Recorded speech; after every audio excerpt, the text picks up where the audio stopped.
Hey guys, magandang araw sa inyo lahat at welcome back ulit sa ating YouTube channel. Okay guys, nandito tayo sa ating kliyente kasi ipapacheck niya yung alin niya rito sa loob kasi yung alin niya rito sa kanyang bahay isa magulo. So papakita ko sa inyo yung style ng wiring dito sa kanyang bahay. Ayan. So ayan guys, kung makikita nyo rito sa kwarto ng ating kliyente, ngayon yung kanilang termination dito, ayan, so makikita nyo, ayan, nasa labas. So unsafe yan guys, huwag yung gagayahin yan. And then yung switch niya na ito, ayan, so yung kanyang convenience outlet, so nasa labas siya. Ayun guys, ang gagawin po natin is ipapasok po natin siya sa junction box kasi hindi ho pwede yung ganyang sistema. Bakit? Kasi dito malaki yung chance na masunog yung ating bahay once na nagkaroon tayo ng short circuit kasi prone po siya sa labas. So kuha nang yung ating bahay dito sa kwarto, isa plywood yung ating kisame. Ayan, so once na nagkaroon tayo ng short circuit at nag-spark, posibleng masunog yung ating bahay. Ngayon, ang gagawin po natin is ipapasok po natin sa junction box para malinis po siyang ating na. So bago natin guys kibuin tong ating linya rito, so make sure na ibababa muna natin yung ating circuit breaker para sa ating safety na rin. Ayan, so ibababa ko siya rito. Ayan, so andito kanya yung circuit breaker. Ayan.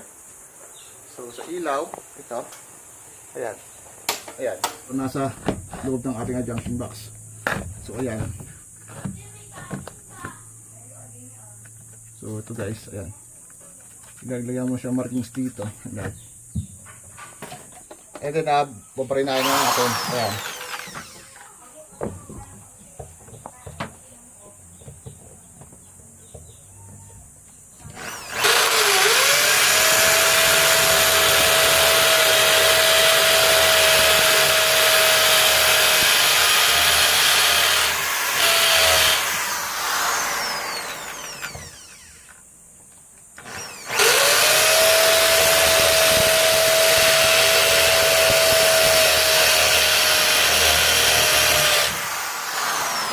So ngayon guys, pasakan natin siyang kahoy rito. Ayan.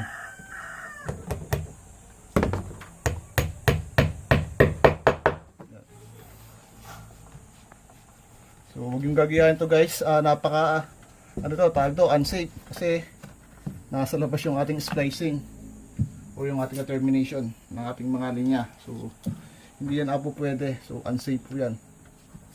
Ayan. Ayan.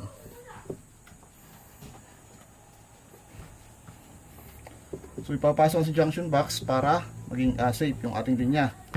Ayan, so hindi po pwede yan. Yung linya rito, ito. So kaya ganito ginawa ng dating electrician. So hindi yan po pwede. Ayan. Tangatin siya electrical tape kasi alanganin yung ating linya rito. Kapos na. Kapos na yung kanyang mga wire. Ayan.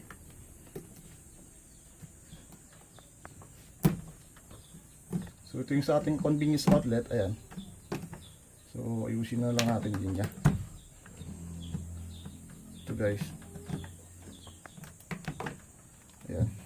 So ito guys, tanggalin ko muna yung rito. Yan, cover niya. Kasi iba nakapix yung cover niya, hindi yung may taklob. Ayan.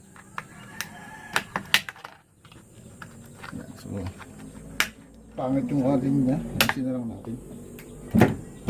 Ayan, so ito guys, taas natin siya rito. Ayan. So ito yung linya niya. So much better kung nakapasok sa plastic molding. So walang plastic molding yung ating kliyente. So nagtitipid na rin. So ito na lang yung gamit natin. Ayan. Pwede na rin yan, basta maayos lang yung ating linya rito. Ayan.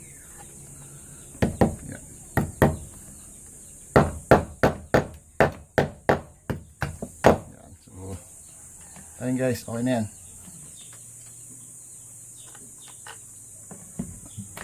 Ayan. Ayan.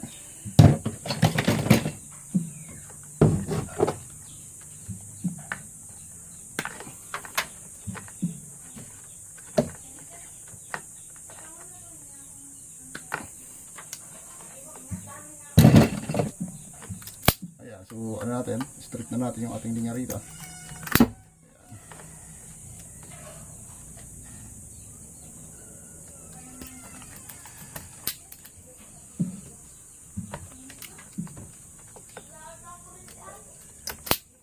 Ibinaba.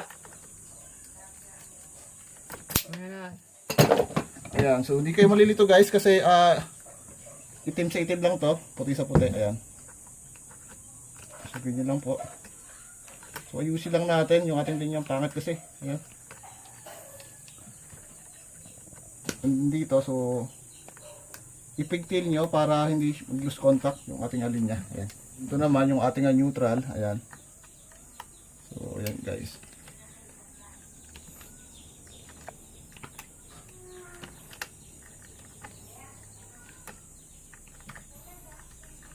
Ayan. Ayan, pigtil nyo. Ayan.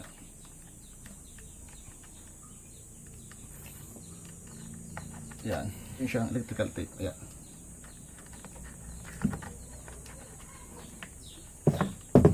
Ayan.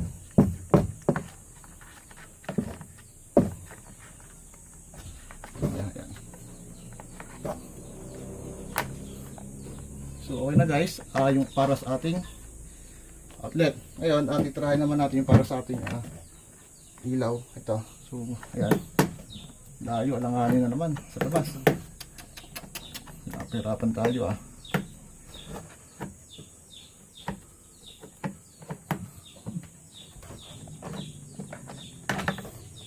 So ito, ayan. Ito guys, ayan. Ganito, layo grabe, nahirapan tayo So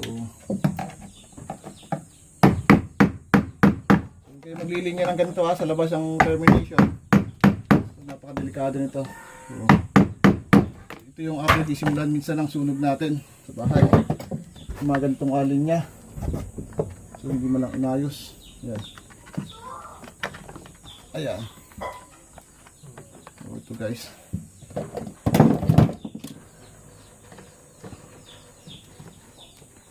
Ayan.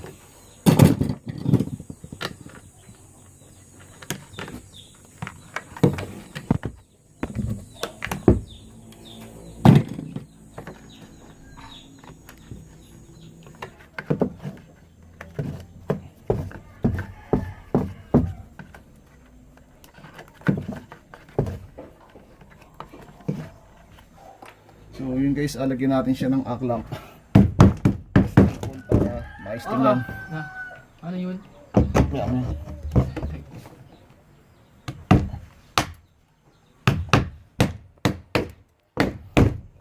So ang gulo. Grabe guys. Ayan. And then dito, ayan. So lagyan natin siya rito lang. Stay. So ayan guys, ayos na. So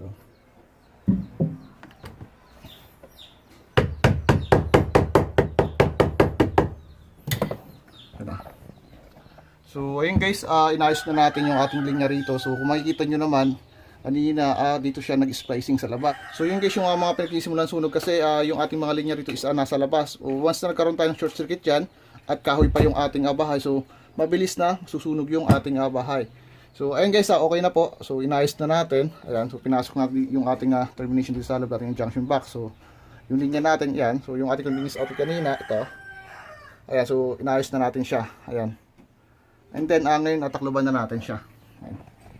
So ito guys, atakloban na natin siya. Ayan. So dapat ayusin natin yung ating mga linya pag tayo magwa-wiring sa loob ng ating bahay. So dapat nasa safe yung ating mga wiring, lalo na kapag yung sa termination dapat nalagay siya sa junction box.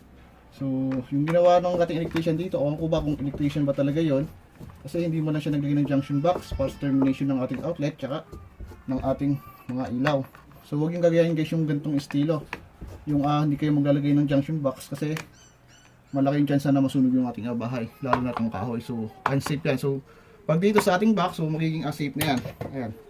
So okay na siya. Ayan. So kung makikita nyo, ayan, okay yung ating wiring kanina, compare kanina. So ayan. Ayan guys. So inayos na natin yung ating convenience outlet. So maganda na yung kanyang layout ng ating wiring. Okay.